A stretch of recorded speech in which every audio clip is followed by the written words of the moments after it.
Hi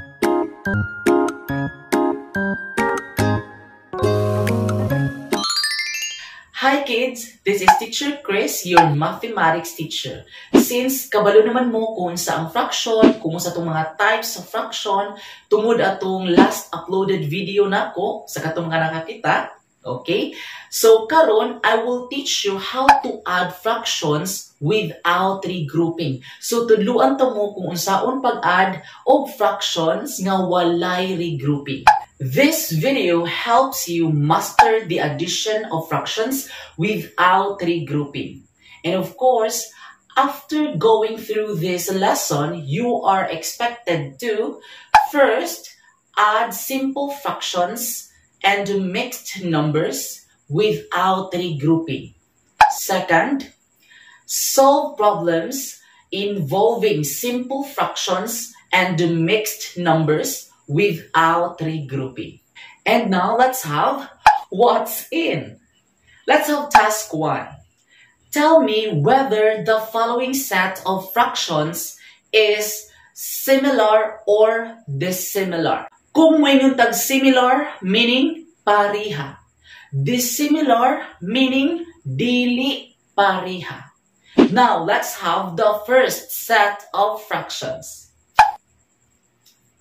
We have 1/5, 3/5, and 5/5. Are they similar or dissimilar? Very good. They are similar fractions. Sir, nganong similar man? Okay, similar fractions tungod kay same ang ilahang denominator. Now let's have the second set of fraction. We have 1/3, 3/4, and 4/5. Are they similar or dissimilar? Perfect! They are dissimilar. Sir, nganong dissimilar? Kay dili pareha ang ilahang denominators. And now let's have the third set of fractions. We have 3/10, 4/10, and 6/10. Are they similar or dissimilar? Very good. They are similar. Certainly, when adding fractions without regrouping, we should follow this step. If the denominators are the same, simply add the numerators and keep the common denominators. Okay, atong bisayaon. Kung ang ilaha kunong denominators pareha, diretsuon nato og add ang numerators. Dayon, kopyahon nato ang ilahang common denominators. For example, we have 7/12 plus 4/12. Okay, unsa ganito? Kung ang ilahang denominators pareha, okay, so they have the same denominators which is 12. So, atong i-add largo ang ilahang numerators. So, ang ilahang numerators, 7 and 4. So, 7 plus 4 equals 11. And then, keep the common denominators. So, atong kopyahon ang ilahang common denominators, which is 12. So, the answer is 11, 12. And now, let's have what's new. I will give you a simple problem na ato ang sulbaron. Okay, the problem is, one afternoon, your mother requested you to prepare the ingredients for baking a cake, which requires 3/5 of a cup of white sugar and 1/5 of a cup of brown sugar. How much sugar do you need altogether? Atong bisayaon. Usa kuno kahapon ang imuhang mama ning request nga paandamon ka og mga galamiton or mga angay isagol sa pagluto og cake nga naginahanglan siya og 3/5 ang sukod sa tasa sa white sugar sa puti nga kamay og 1/5 ang sukod sa tasa sa brown sugar katong gitawag nato og central nga kamay. Karon ang pangutana, pila man tanan kakamay ang imong gikinahanglan? Karon ato ning anam-anamon og sulbad. I will give you questions, okay? And then ato siyang tubagan. Number 1, how much white sugar is needed? Pila kuno ang sukod sa white sugar nga atong gikinahanglan? Okay, very good. 3/5. Number 2, how much brown sugar is needed? Okay, pila man to ang brown sugar, ang sukod sa brown sugar nga atong gikinahanglan? Okay, very good. It's 1/5. Number 3, what is being asked in the problem? Okay, very good. How much sugar is needed altogether? Pila kuno tanan kakamay ang gikinahanglan? Okay, number 4. What operation is needed to solve the problem? Kung maingon taog all together, meaning ana, saman, all together, unsa nga operation ang ato ang gamiton? Is it mag-add ta, mag-subtract, mag-multiply, or mag-divide?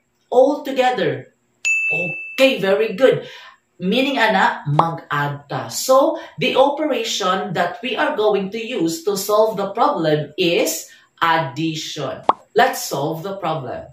So, we have 3/5 cup of white sugar. Then, unsa kay itong operation nga itong gamiton? Very good. Addition. Okay, plus 1/5 of cup of brown sugar equals pila man tanan kuno ka cups nga sugar ang magamit. Okay, so unsa tigiingon? Pag same ang ilahang denominators, okay, which is 5, same na sila o denominator, simply add the numerator. Okay, 3 plus 1 equals 4. Then, copy the common denominator, which is 5. So, the answer is 4/5. So, 4/5, the total number of cup of sugar is needed all together. Okay, so mauna ang total sa kamay nga gamiton ni mama nga kipaandam diha nimo. And now, let's have another examples. Number 1, 4/6 plus 1/6 equals, okay, simply add the numerator, gipareha naman sila og denominator. 4 plus 1 equals 5, then copy the common denominator, which is 6. So 5/6. So the answer is 5/6. Number 2, 8/15 plus 4/15 equals, okay, let's add the numerator. 8 plus 4 equals 12. Then, copy the common denominator, which is 15. So, 12/15 or 12/15. Then, pwede pa na nato siya ma-simplify into lowest form. Okay. Unsa man ang ilahang GCF? Okay, atong pagitawon ang GCF. The greatest common factors. Okay. Unsa may factor sa 12?